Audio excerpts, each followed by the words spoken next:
Mr. Chair, I can confirm the meeting is live. Thank you, Simon. Good evening, everyone. My name is Tony Mancini, and welcome to Harbour East Marine Drive Community Council. My apologies for the late start. We had a few technical difficulties that we've gotten through, so we're ready to go. So by my watch, it's 6:12, so I'd like to call this meeting to order. First of all, I'd like to acknowledge that the Halifax Regional Municipality is located in Mi'kma'ki, the ancestral and traditional lands of the Mi'kmaq people. The municipality acknowledges the peace and friendship treaties signed in this territory and recognize that here in HRM, we are all treaty people. Next up is the approval of the minutes from May the 2nd. So moved by Councillor Hensby, seconded by Councillor Purdy. All those in favor? We now have official minutes. Approval of the order of business and additions. Mr. Clerk, are there any additions or deletions? Thank you, Chair. There are no additions or deletions which have been received by the clerk's office. Okay. Councillors, have a motion to move forward the order of business. The agenda as circulated. Second. By Councillor Hensby, second by Councillor Purdy. All those in favor? Aye. We now have an official agenda. Business arising out of the minutes, there are none. Call for declaration of conflict of interest. Seeing none. Any motions of reconsideration? None. No, but we do have a motion of rescission. So 7.1, Councillor Hensby. Sir, you have the floor. Thank you, Mr. Chairman. With great reluctancy, I'll put this motion forward. The Harbour East Marine Drive Council rescind the item 11.3.2 from the June 7, 2018 Harbour East Marine Drive Community Council meeting, which requested a report as follows: that the Harbour East Marine Drive Community Council requested staff recommendation on responsible cat ownership programming. Second by Councillor Purdy. Councillor Hensby. I was a little disappointed to hear this request of staff in regards to, I'm not sure if it's going to be on the radar anytime soon for the staff to deal with the issue. But also I find a little bit of contradiction because we also passed a motion or recently had a decision to become a bird-friendly municipality. And I think that the two of these can go hand in hand, but I guess people didn't want to get back into the old catty discussions of should we have cat licensing or not, or put cats on a leash, whatever the case may be. But I think the responsible thing to do is to put a bell on your cat so the wildlife birds at least can have a chance. Thank you. Thank you for the dad joke and the reference to catty experience. I see no other request to speak. So all those in favor of the rescission, just signify by saying aye. Anyone opposed? So 2-1. That was close. Look at that. You take a deep breath there, Mr. Solicitor. That has been carried. Next is consideration of deferred business. None. Notice of table matters. There are none. There is no hearing tonight. Mr. Clerk, do we have any correspondence or petitions? Thank you, Chair. We have received no correspondence to circulate tonight or petitions. Thank you. Any petitions from councillors? Seeing none. I do want to make a cat joke, but I shall not, so we'll move along. Next up, we have a presentation. So 11.3.1, nominating the Shubenacadie Waterway to the Canadian Heritage River System Program. This was deferred by May the 2nd, 2024. So I invite our presenters to come forward and to introduce themselves. You'll have 10 minutes for your presentation. At the conclusion of your presentation, councillors, if they wish, they can ask clarifying questions. Do you have a presentation to come up there, Simon? We're going to get that presentation up in a second. In some trouble with the main monitor. Okay. I'm not sure what the So our technical challenges are continuing. Just bear with us for a second there, folks. Take your time, Simon. Hang on there.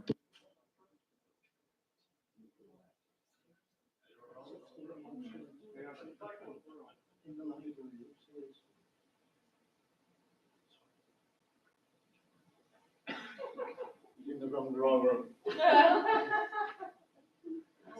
Yeah, that's What? Is that what you said? I can't believe it.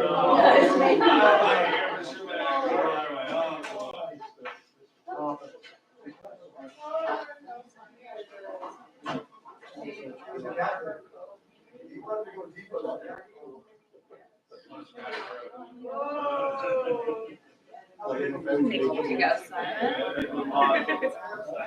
Thanks for not on. That was briefly on. You're good. Where did you go? Well, there's the Cove meeting at 6:30, right? The Save Dartmouth Cove. That's in the library? Yeah, the Save Dartmouth Cove meeting. I was like, well, I feel very important. Wonderful. Thank you. Look at that. Sure. I'll just do a little wave. Okay. We corrected the technical difficulties. Thank you, Simon. Claire, if you could introduce yourself and your colleague, and then we'll go from there. Great. Thank you, Mr. Chair, and thank you for having us today. My name is Claire Halpern. I'm the former Executive Director of the Shubenacadie Canal Commission. I'm here with Lauren Schofield, who is our Canadian Heritage River researcher. And behind me, I have Tanya Bouchard, who is the new Executive Director of the Shubenacadie Canal Commission. So, yeah. The floor is yours, so you Yep. may proceed. You have 10 minutes, and we look forward to your presentation. Oh, great. That was part of my 10 minutes, so I just gained like 30 seconds. Okay, thank you, Mr. Chair. Okay, please proceed, Simon. So today, in the next 10 minutes, I'll just give a very brief overview of the SEC, and then I'll pass it over to Lauren, who will talk about what is the Canadian Heritage River Program and nominating the Shubenacadie Waterway, and then we're here to answer any questions that you might have. The next one. So the Shubenacadie Canal Commission was established in 1986. The Nova Scotia government recognized the cultural significance and heritage value of the Shubenacadie Canal. Further, our mission is to preserve the historic features of the Shubenacadie Canal waterway and provide access to it for the education and enjoyment of the public. In 2024, we do that by operating and maintaining 9 parcels of public land, so they're used as parks, and an interpretation center at Shubie Park. The interpretation center was recently redeveloped, and we went from the one singular story of the canal to the multidimensional stories of the waterway, including flora and fauna, built heritage, and cultural heritage. On our board sits representation from East Hants, HRM, Colchester, and the province of Nova Scotia. So what is the Canadian Heritage River? It is a nomination to the Canadian Heritage River System is a key objective of the SCC's strategic priorities. So what does this all mean? The Canadian Heritage System, or CHRS, is Canada's national river excellence program that highlights rivers that have outstanding natural, cultural, and recreational values. Once designated, the rivers are part of a network of waterways that are cared for by river stewards, and this could be members of the community, governments, citizens, and other organizations who wish to celebrate and conserve the waterway. It is also important to note that the CHRS has no legislative authority. There are currently 41 heritage rivers recognized throughout Canada, each of which have their own unique cultural, recreational, and natural values. They seek to include diverse rivers that represent a full spectrum of Canada's river heritage. And some more familiar examples include the Rideau Waterway in Ontario, which is an artificial waterway, the St. John River in New Brunswick, which, much like the Shubenacadie, flows through both rural and urban environments, and the Fraser River in BC, which is a heavily industrial area. Currently, we are working with jurisdictional representatives from Nova Scotia Department of Environment and Climate Change. They are helping us to reach this designation. We have 2 heritage rivers in Nova Scotia, one being the Marjorie River, Lake Ainslie, and the other the Shelburne River. And we would love to see the Shubenacadie Waterway on this list as well. It has already been identified by federal and provincial panels as a river system to be included within the program. However, for this river to be nominated, not only must it contain all those natural, cultural, and recreational values, but also have high levels of support from the public.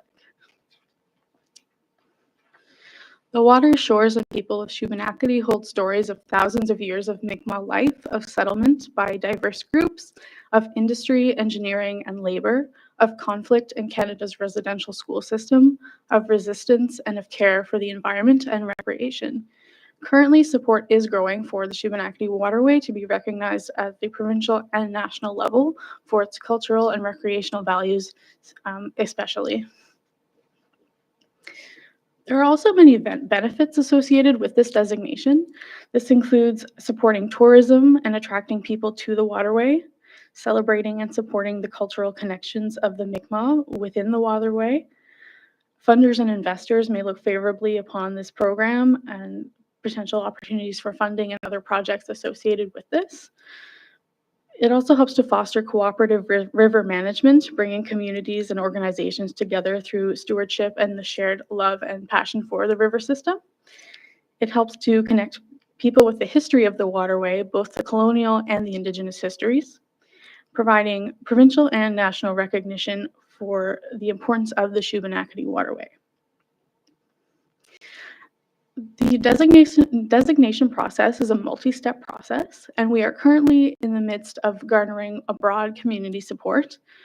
We have identified several key stakeholders, including Shubenacadie First Nations or Shubenacadie First Nation, the municipalities, Department of Environment and Climate Change, Confederacy of Mainland Mi'kmaq, local residents, businesses, community organizations, as well as the Transition Advisory Community.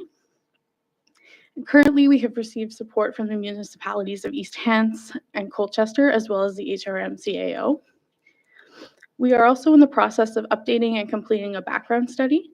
There has been a draft study completed in 2009, and it is our goal now to improve that, update this information, and include more Indigenous perspectives.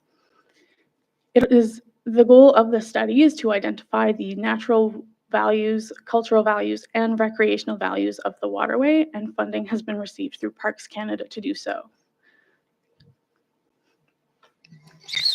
So as our timeline started in 2023, when we started asking for support, this summer we have Lauren on board who's writing the natural section of the background study, and we have another contractor who's working on the cultural section of the background study. We hope to be finished by the end of 2024 and the nomination documents in 2025. Once nomination is approved, you move on to a designation process and designation documents. We hope to start that in about 2026, 2027, and probably end realistically probably closer to 2028. So one of the reasons we're here today is to discuss the Heritage River Advisory Committee. This is a committee that will be part of the Shubenacadie Canal Commission, and it's a purpose to guide the development of the Heritage River background study, to advise on a community support plan, and to be part of outreach such as public workshop or forums. We have a few confirmed members, but we're still looking for members. So if there is anyone out there who is interested, or please send them our way. And then the other reason we're here is support from Harbour East Marine Drive Community Council to pursue the nomination of the Shubenacadie as a Canadian Heritage River. Yeah, that's the last one. So thank you. Questions? Thank you for this opportunity. Thank you both for the presentation. Great slide deck, by the way. Well done. So, did you do that before you left, Claire? Yes, and you might remember there was a researcher called Yep, Anna, so yep. she originally started it, and then I worked on it, yes. Nice slide deck. Thank you for the presentation. Any questions? Councillor Hensby? Yes. If you're looking for names, I'd like to suggest you may want to approach Alan Billard, a former member of the commission, but also wrote books and stuff and very involved with a lot of the Cedar River kayaking through that area. So I think Alan might be a very interested individual to look at that as a possible member of the Heritage Advisory Committee. In regards to the canal itself, I thought the municipality itself were looking at doing a cultural landscape with incorporating the part of the historical significance of the canal system for the Dartmouth, the Waverley region. So I'm not sure if that's part of our still regional plan or whatever. I know that you'll probably see some references in the local municipal planning strategy about the significance of the canal. So I don't know, those could be pulled out of our documents as part of supporting documentation for this application. But should this go forward to council and get a full letter from council, like, a letter from the community council is one thing, but I think we should have a full letter from the council, like perhaps, I don't know, do we refer this to council, or do we just have this presentation come forward, give it to our staff, and they can possibly write a report or a letter? wondering, Mr. Clerk, do you know the process? Do we need to refer to this to regional council for that support? It might be best to forward to regional council for support motion, just to be ensuring that that's the best available way. So Councillor Hensby, if you wanted to put that motion on the floor, that'd be great since I'm the chair today, so. I would recommend we put a motion forward that the Harbour East Marine Drive Community Council refer this presentation request for support letter for the Canadian Heritage Designation, Canadian River Heritage Designation. Second by Councillor Purdy, thank you. Any discussion on that motion? On the motion? Yeah. Do you have a question? I have a question. Just what is the timeline? When is this letter needed for submission? Through the chair to Councillor Purdy, not until, it's a long timeline because the letters actually will be used for the nomination document. So ideally 6 months, yeah. Should we put a time constraint on that? Well, we should probably get it done by this council, so wait. I forgot. Yeah, I think it's something that can be done relatively quickly, so. Okay, perfect. So all in favor of the motion, signify with aye. Anyone opposed? That motion is carried. One other item. Yep, going back to the main presentation, go ahead. Shubenacadie Canal, there's a second canal in Halifax, if you're not aware of that. That's off of Porter's Lake to 3 Fathom Harbour, also built by the Fairbanks engineer that did the Shubenacadie Canal. So if you want to adopt another canal, we bought some of the parkland property around it to preserve the corridor. And so we do need some environmental cleanup to clean out some of the silt that built up over the decades and vegetation, but you do have a second canal you can adopt. Well, I do see the new executive chair of the Canal Commission making notes, so well noted.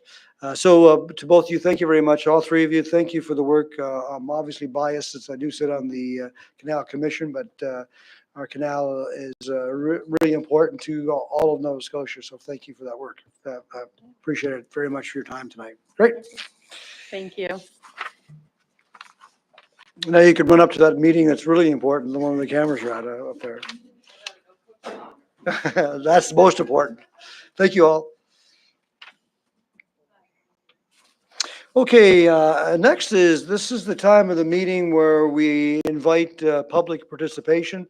Meaning anybody from the public can come forward and speak to us about anything they wish. It doesn't have to be related to tonight's agenda. So you have 5 minutes to come forward. This young man is coming to the mic right now, is not a stranger to this committee. So, sir, welcome. Colin, I'll get you to introduce yourself and your community that you're in, and you'll have 5 minutes. Colin May, Dahlia Street, District 5. I'm 100 yards from the Dartmouth Common. I have to say that. Oh, sit there. Let him say it's okay. You can sit. You can do either one, Colin, whatever you're most comfortable at.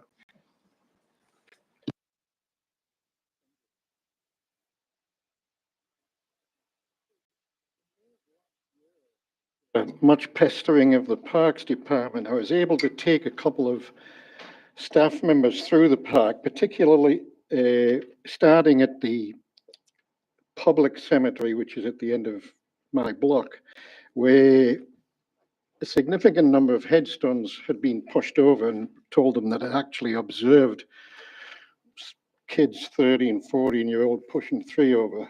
And then I walked them through the common to show them what a mess it was.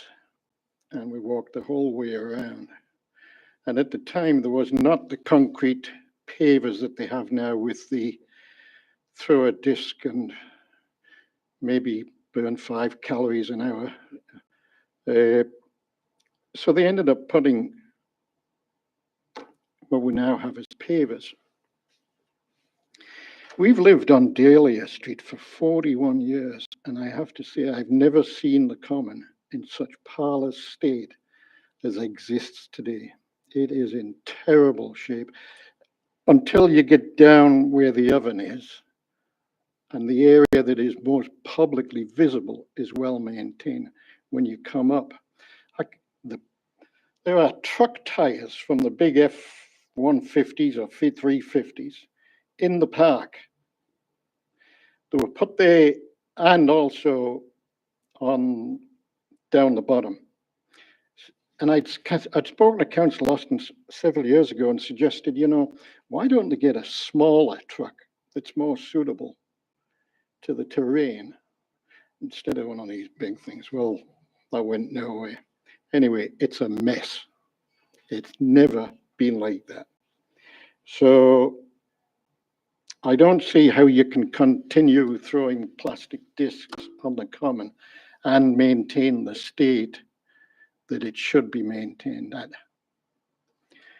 And the only other problem I'll speak about the common is one that I spoke to you about 6 years ago, which is the risk to pedestrians from the cyclists going through. They now use every pathway, which ignores the signs on the gates which indicate 2 pathways, but they now use every pathway. And the largest vehicle that I have seen in there was an electric motorbike, the size of what you see in Grand Prix motorbike racing, a large blue one. I didn't have my camera. I was stunned. Now with so many electric bikes, you've got wider tires. And I have to tell you, if I walk through the common on my own, I don't hear what's coming behind me. If my wife's with me, she'll say there's someone coming. I'm deaf in this ear. I have a hearing aid in this ear that works. I can hear what you say, and yet I never hear, I can't hear. And so at times when I've shouted out, ring your bell, they shout back, I rang it. Now, I think I've told community council before, you can't ride a bike in the park in the centre of Halifax. You can't ride a bike. You can't even walk a bike in there. But now with the number of bikes, the width of the tires have just increased. The weight of them has increased. So one of these things hits me, and I'm 80 in January. One of those things hit me, I'm pretty much done for. And so I gave up telling Council Austin this quite a while ago, because I might as well spoke Swahili to a Dutchman. It wasn't going anywhere. So I want to put it on the record that if I or any other pedestrian gets hit in there, you know, the liability of the city is quite significant. And I'm not saying we need to put a police officer in there, but it doesn't, the legislation says that pedestrians have priority, safe and comfortable circulation. That's in the that's in the HRM legislation. There is no sign that says that pedestrians has priority, just a few signs that say yield to pedestrians. So I gave up trying to tell people that pedestrians have priority. And I must admit that when I walk in the middle of the pathway. And I do that because I feel safer in the middle than I do if I'm off to one side or the other. And I feel that if I get hit, at least I'll fall that way, and the grass would be far enough over.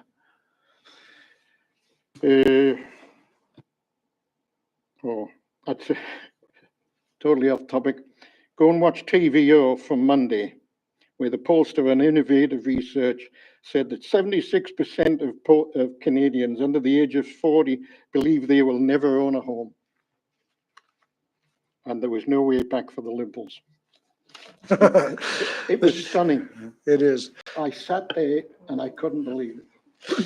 Mr. Anyway, May, thank you very much. Can I ask a question? A question of clarification, Mr. May, from Councillor Purdy. Yes, thank you. Oh, so just for my clarification, were you correlating the mess in the Commons, how you've never seen it this bad, with the new disc golf course that has been put there? Are you saying that one has led to the other? Okay. Take a walk. Yeah. You'll okay. see it yourself. Okay, And what they did was they took pavers and placed them around where you stand Mhm. to launch, right? But it's bare soil beyond the pavers. oh, so now- it's worn the grass away. Worn, Is it- worn away. There's other Okay. areas with it worn away. Okay, excellent. And my other question was just on the cyclist versus pedestrian. I don't know if our solicitor can answer this or our clerk, but is there like a bylaw infraction if cyclists are riding on a pathway? And if so, is that an offense that can be ticketed or anything? Is there something? We can look into that. Okay, thank you. Thank you. Thank you, Mr. Bank. As always, appreciate your passion for HRM in Dartmouth, sir. Thank you. Thank you. Is there anybody else who'd like to speak? Anybody else who'd like to come forward and speak? Tom, here's your chance to tell us what we're doing right and wrong. You'll hold that thoughts for later? All right. There's no other speakers. We'll move on to the agenda. So the next up is staff reports, and here we go. It's 14.1.1, case 2023-00376, formerly case 23937, rezoning of 3 and 5 Bruce Street and development agreements for 3 and 5 Bruce Street, Dartmouth. Councillor Purdy, could you just take the chair since this is my district? We can stay where we are, and then I'll just put the motion on the floor and speak to it. All right, Councillor Mancini. Thank you, Councillor Purdy. I put the following motion on the floor that the Harbour East Marine Drive Community Council give first reading to consider approval of the proposed amendment to Schedule A of the land use bylaw for Dartmouth as set out in attachment A of the staff report dated May 3rd, 2024 to rezone 3 and 5 Bruce Street, Dartmouth, and schedule a public hearing. And 2, give notice of motion to consider the proposed development agreement as set out in attachment B to allow a 7-story mixed-use building and schedule a public hearing for the development agreement, which shall be held concurrently with the indication in recommendation 1. So moved. Thank you, Councillor Henry. This is first reading. You don't know what to talk now.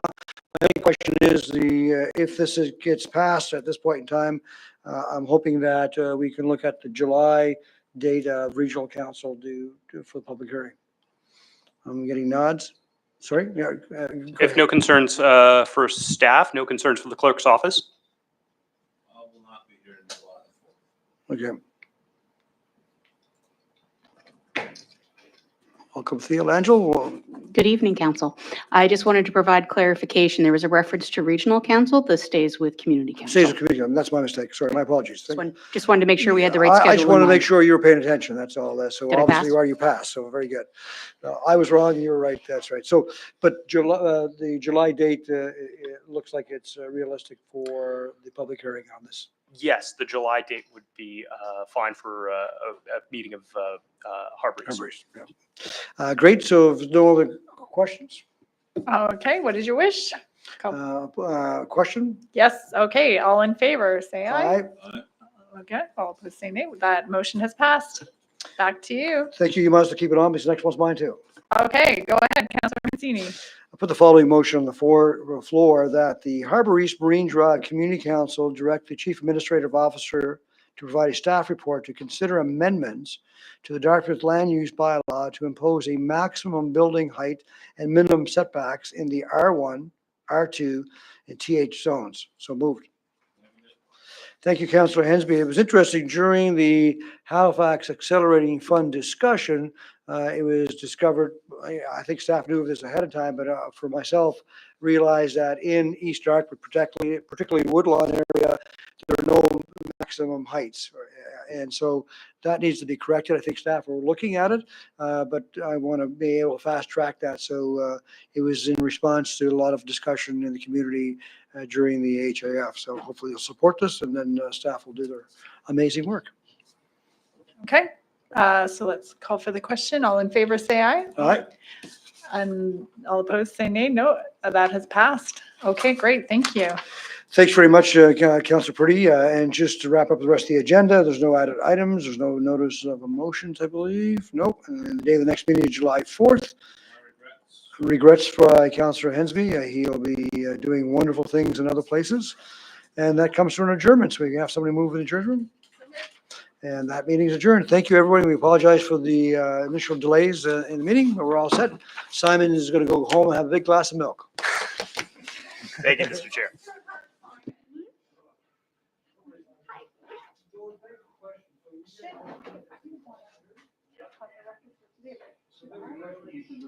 The same plan, so we would. So the